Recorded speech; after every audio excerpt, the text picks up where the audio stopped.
Malam itu, Omkar mondar-mandir masih menunggu Dristi pulang. Niranjan mencoba bertanya, tapi Omkar hanya diam dengan wajah kesal. Niranjan berdiri memperhatikannya. Nenek Kanta ikut bergabung dan bertanya demikian. Omkar masih terdiam. Tak lama kemudian terdengar suara mereka pulang. Mereka tiba dan menceritakan keseruannya. Mereka seketika terdiam melihat tatapan Omkar dengan matanya yang merah. Omkar memanggil Dristi dengan keras dan menyuruhnya untuk mendekat. Yang membuat mereka terkejut, Omkar mengawali dengan tamparan keras kepada Dristi lalu berteriak memarahinya.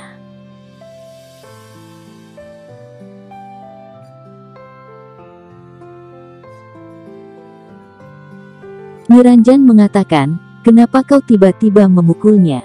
Omkar mengatakan, "Kau jangan ikut campur. Kau tidak mengetahui yang telah dia lakukan di belakang ayahnya." Nenek Kanta mengatakan, "Kenapa kau tidak berbicara dengan baik? Apa sebenarnya yang kau tahu sehingga membuatmu marah?" Omkar membawa laptop dan menunjukkan kepada mereka. Ini menjadi alasannya. Semua terkejut melihat foto mereka.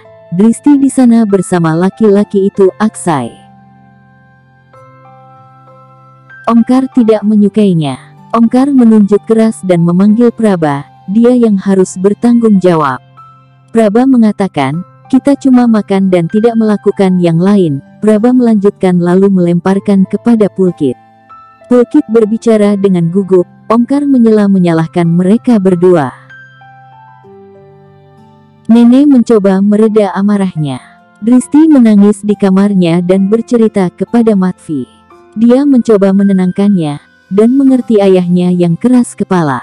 Tapi di sana Dristi mengatakan sesuatu yang membuat Matvi bertanya-tanya, tapi Dristi menangis enggan mengatakannya lalu pergi. Di kamar Pulkit marah-marah. Dia sangat kesal dan mengatakan, kenapa mereka harus melakukan selfie dan mengunggahnya ke media sosial. Pulkit terkejut melihat benda aneh di tempat tidurnya dan menanyakan kepada Sagar. Sagar senang karena itu aksesoris untuk perlombaan drama. Ganga menyelesaikannya dengan baik. Tapi dia merasa bersalah karena sikapnya cuek pada Ganga selama ini. Dia akan berbicara dan meminta maaf padanya. Ganga di sana termenung sendiri. Sagar datang menghampiri untuk minta maaf padanya. Ganga sedikit merasa kesal pada Sagar dan berbicara keras. Sagar mengingat kembali apa yang dibicarakan Omkar, tapi Sagar melupakannya dan berlatih di sana.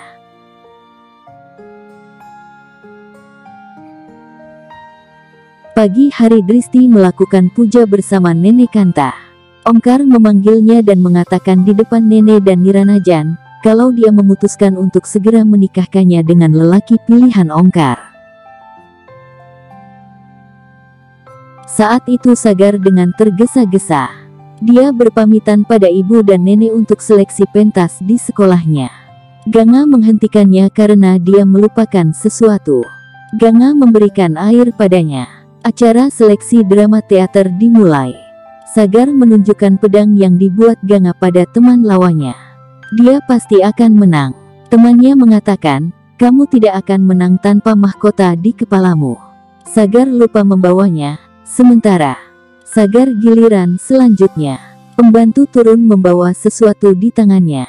Ganga terkejut kalau itu milik Sagar, dia lupa membawanya. Ganga meminta bantuan pada kepala koki, tapi tidak bisa. Sementara pembantu mengatakan, Pulkit sudah pergi dari rumah, dia memutuskan sendiri untuk mengantarkannya. Ganga pergi berlari tanpa alas kaki melawan waktu. Dia tiba di depan gerbang sekolah tapi gerbangnya terkunci. Satpam bertanya apa yang kau lakukan. Ganga mengatakan untuk mengantarkan sesuatu yang sangat penting untuk Sagar. Satpam sekolah menyuruhnya untuk pergi, tapi Ganga memutuskan harus mengantar ini kepada Sagar. Dia mengecoh Pak Satpam, lalu berlari memanjat pagar sekolah. Sagar masih terlihat panik karena sebentar lagi giliran dia peserta selanjutnya. Ganga masih berlari dan terus berlari dari kejar Satpam. Hingga akhirnya dia sampai melihat Sagar, dia berjalan menunduk di belakang layar lalu memberikannya kepada Sagar.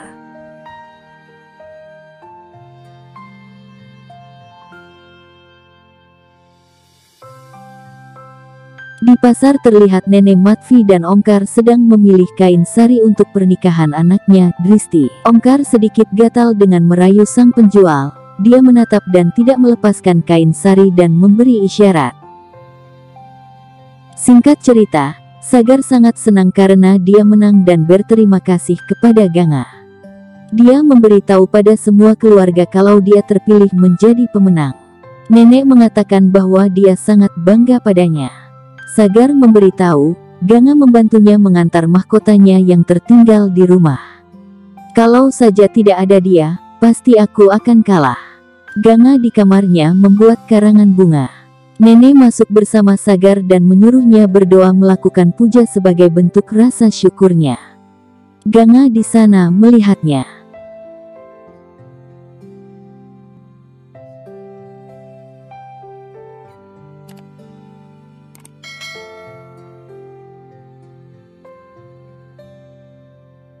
Baik sahabat, di episode selanjutnya di mana keluarga Caturpedi disartoni beberapa orang preman. Mereka semua membuat gaduh dan mengacaukan rumah membuat orang-orang ketakutan. Apa yang mereka cari? Omkar. Mereka mencari Omkar untuk menagih hutang yang melebihi tempo. Dia bersembunyi dan dengan berlari menggunakan tali. Ganga menjadi saksi melihat yang dilakukan Omkar. Setelah preman-preman itu pergi, Ganga yang mendapat didikan dari Kanta untuk tidak takut dan tidak boleh berbohong selama di jalan yang benar. Dia mengungkapkan kebenaran di depan semua orang apa yang dia lihat. Ganga mendapatkan ancaman yang serius dari kakek sihir. Omkar menangis bersandiwara dan Niranjan menjamin pelunasan hutang-hutangnya.